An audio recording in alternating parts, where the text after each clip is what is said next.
Bienvenue chez les monstres ordinaires, 22 nouvelles qui décrivent la rencontre entre un bourreau et sa victime. 11 nouvelles se passent dans le passé, 11 autres se déroulent dans le présent. Elles ne finissent pas toujours mal, mais en général c'est le cas.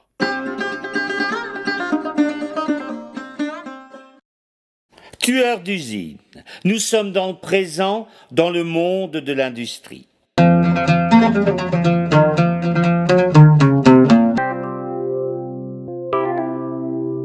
La maison est froide, mais c'est sa maison. Sa bonne ne l'aime pas, mais c'est sa bonne. Son petit déjeuner est infect, mais c'est son régime. La domestique le sert sans prononcer un mot, avec une froide déférence. Lui mâche ses aliments en parcourant son journal. Personne au monde ne pourrait imaginer qu'il lui a rendu visite la veille au soir dans sa mansarde. Il faut l'avouer, l'opération n'a duré que 10 minutes, déshabillage compris. Fils d'une grande famille, énarque et polytechnicien, Hubert de Mangelon conçoit ainsi les rapports humains. Pas d'affectif.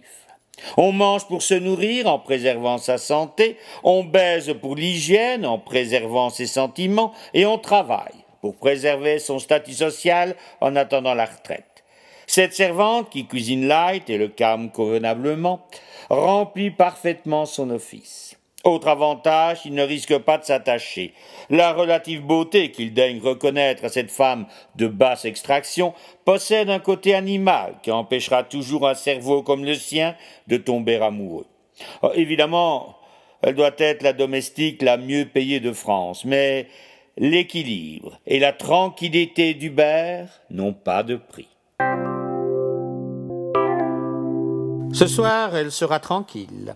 Il part en mission pour 6 mois et s'est interdit tout retour à Paris afin de s'immerger complètement dans son travail. Ce qu'elle fera pendant son absence, il s'en fout, pourvu que tout soit en ordre à son retour. Il a confiance en elle. Elle tient trop à son fric pour courir le moindre risque. Il ignore tout de cette fille, mais apprécie sa discrétion. Ils n'existent pas l'un pour l'autre, et c'est très bien ainsi. Il a un rictus en songeant à sa prochaine mission. Encore une usine à fermer. La 4e, en 5 ans.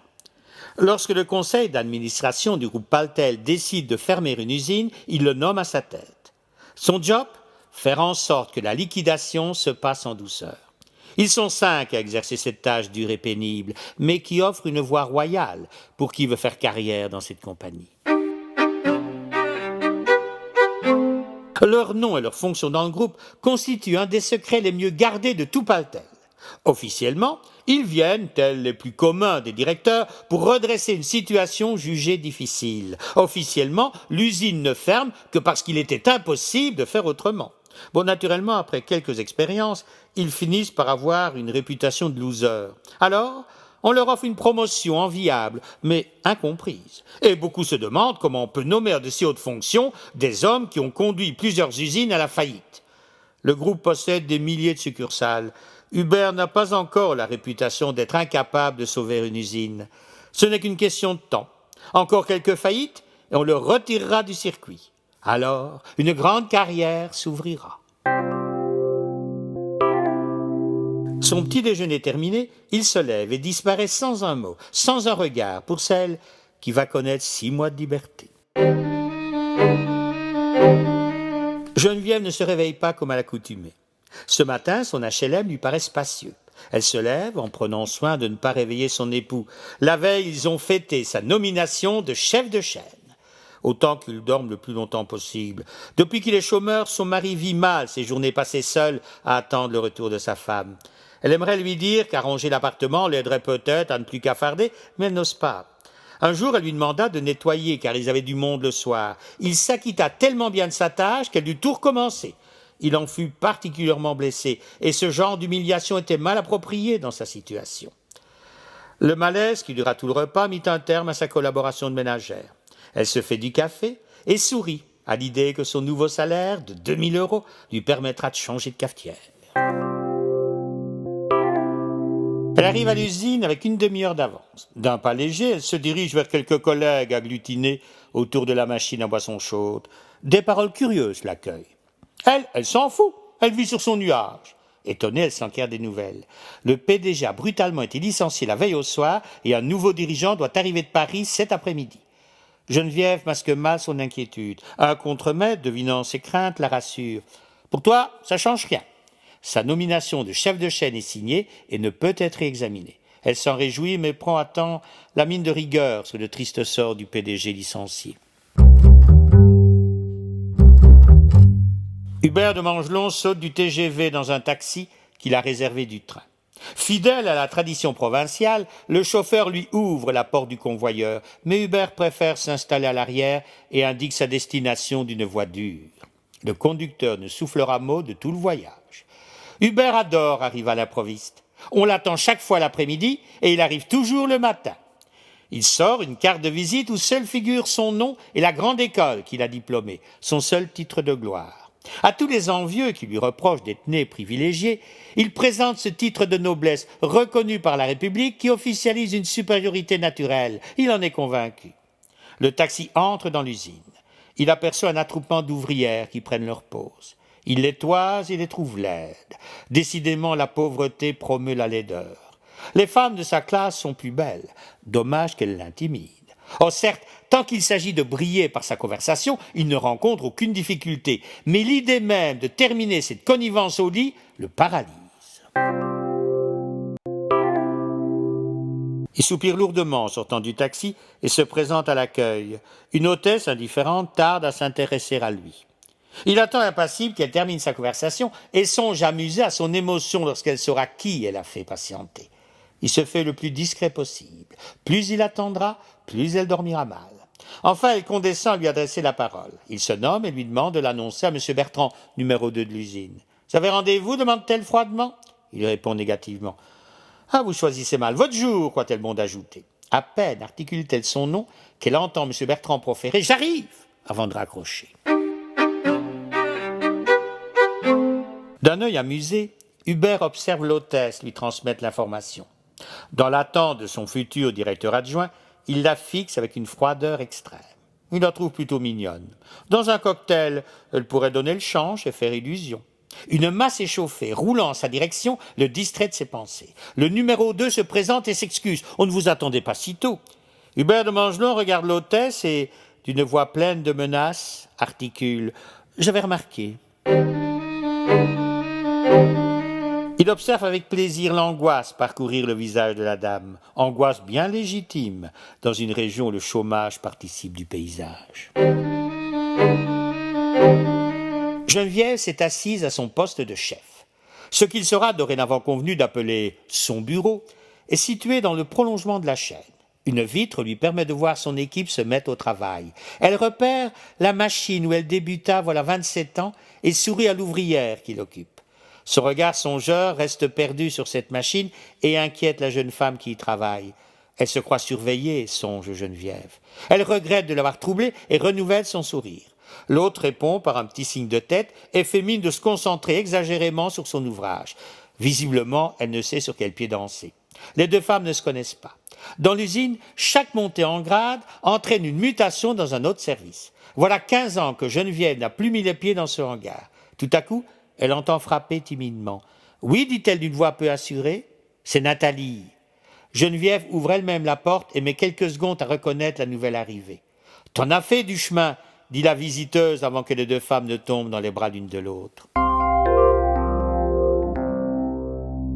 Elle se demande pourquoi elles se sont perdues de vue. Seul reproche, et parle rapidement du passé. Elles ont été engagées le même jour. Nathalie, dont le mauvais caractère a interdit le moindre avancement, a toujours conservé le même poste. Elle félicite sa copine, l'autre la rassure, leurs relations ne changeront pas. Puis elle parle du nouveau chef venu de Paris et plaigne son prédécesseur. C'est à ce moment qu'elles aperçoivent Hubert visitant la chaîne, accompagné de tout le staff de direction. Nathalie file à l'anglaise. Geneviève, pétrifiée, ignore si elle doit aller à leur rencontre. Hubert de Mangelon s'arrête devant chaque machine. Son directeur adjoint lui en explique en détail le fonctionnement. Hubert ne l'écoute pas. Mais il tient à cette longue explication qui lui laisse le temps d'observer chaque employé. Quand il arrive, l'ouvrier, par son comportement, se révèle. Lorsqu'une usine ferme, chaque salarié peut devenir le petit grain de sable susceptible d'attirer les foudres de la presse. Les actionnaires détestent ce genre de publicité, d'où l'importance de cette visite. C'est la seule fois qu'il verra individuellement chaque membre du personnel. Son immense mémoire visuelle l'aide à établir un classement. D'abord, ceux dont le regard témoigne qu'ils n'ont pas peur, ceux qui tiennent à montrer qu'ils détestent être dérangés, puis ceux qui le regardent paniquer, enfin ceux qui sont au bord de l'évanouissement. Jamais l'agréable sensation de supériorité qu'il adore ressentir en face d'êtres humains n'est plus vibrante qu'à cet instant. Pendant ce temps, cet idiot de directeur adjoint continue à parler, de plus en plus déstabilisé par l'immobilité et l'indifférence de son chef à ses traits d'humour. « Quoi que tu dis, je suis imperturbable car je ne t'écoute pas », pense le nouveau directeur en lui jetant un regard empreint de sévérité. Finalement, ils arrivent chez Geneviève qui, ne sachant que faire, reste debout à côté de la chaise de son bureau et observe le nouveau maître des lieux. Elle a l'impression qu'une absorption massive de médicaments peut expliquer le gonflement des joues. Elle a déjà observé ce phénomène chez un ami obligé de prendre de la cortisone. La couleur grise de sa peau et l'étroitesse de ses yeux voudraient témoigner de sa fourberie qui ne se dessinerait pas différemment. Il doit être très malheureux, pense-t-elle. Lorsque le numéro 2 la présente, elle sourit et tend la main. Celle d'Hubert reste croisée dans son dos. « Dans mon bureau, à 14 heures, articule-t-il. Il sort, fonce dans le couloir, attend au milieu des marches qui conduisent au rez-de-chaussée, se retourne et voit son adjoint tenter de rassurer Geneviève avant de plonger dans l'escalier pour le rattraper. « Celle-là n'est pas dangereuse, pense Hubert en terminant la descente des marches.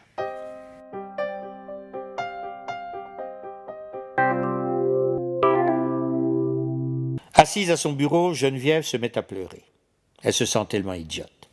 N'aurait-elle pas, elle aussi, atteint son niveau d'incompétence? C'est l'argument qu'on avait utilisé pour justifier le licenciement de son mari. On monte en grade en remerciement de ses bons services. Et chaque fois qu'on est performant à un poste, on grimpe d'un échelon. Puis, un jour, on ne monte plus. Parce qu'on a atteint un niveau où on n'est plus performant.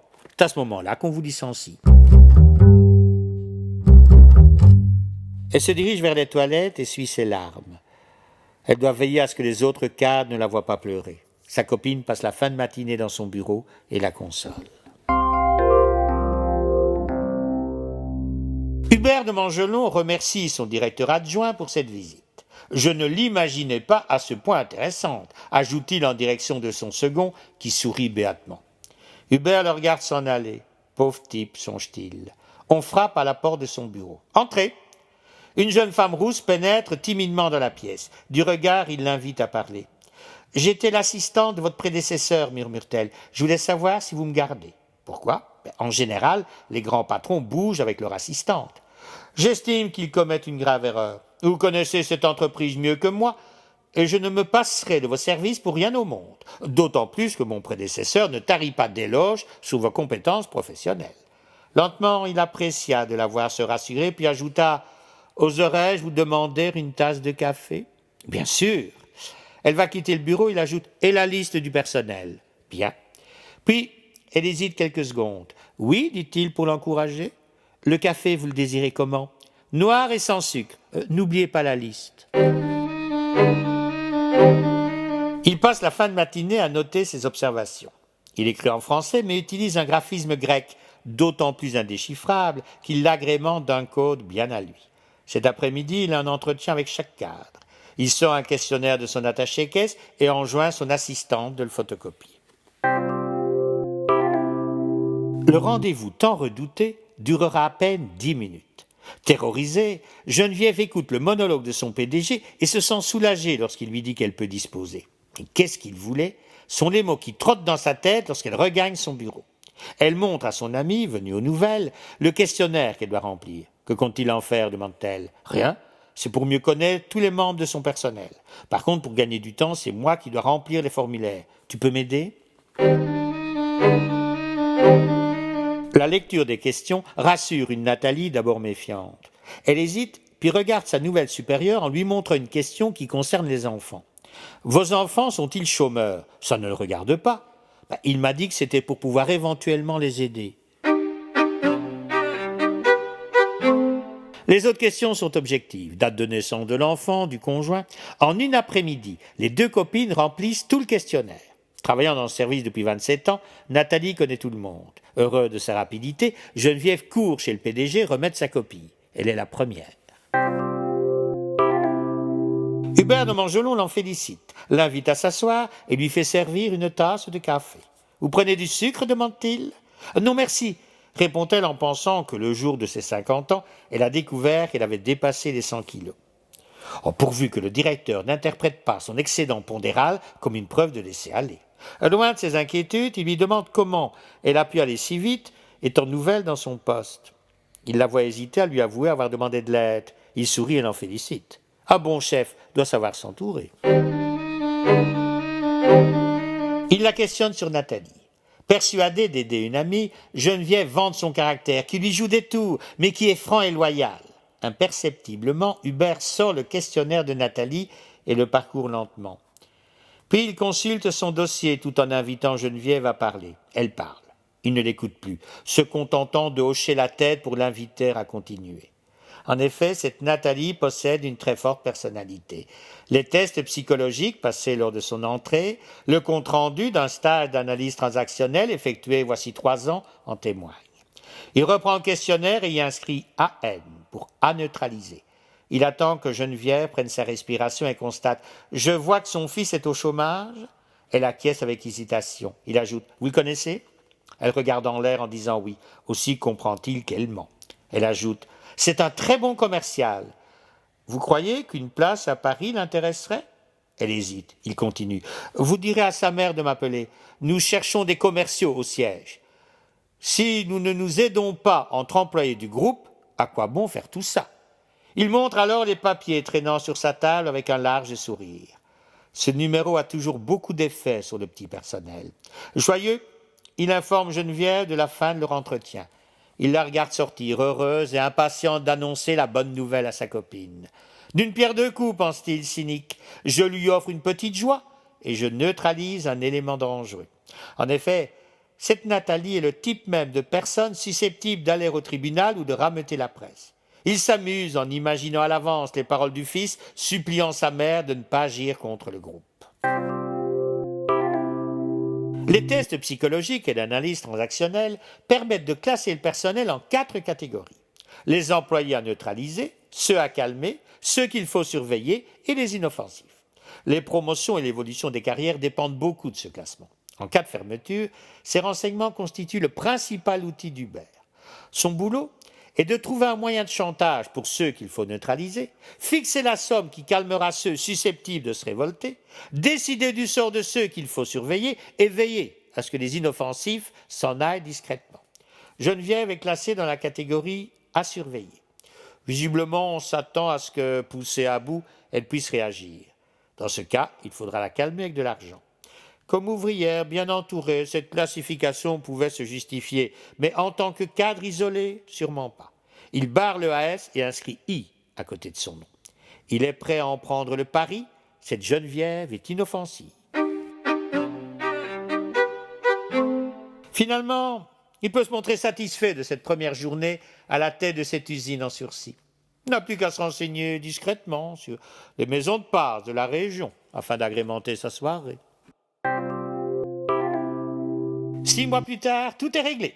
Une usine fermée, 600 licenciements et pas un seul prud'homme. Il a accompli du bon travail. Quelques journaux locaux signalent bien que la région est sinistrée, mais ils n'ont trouvé personne pour se plaindre.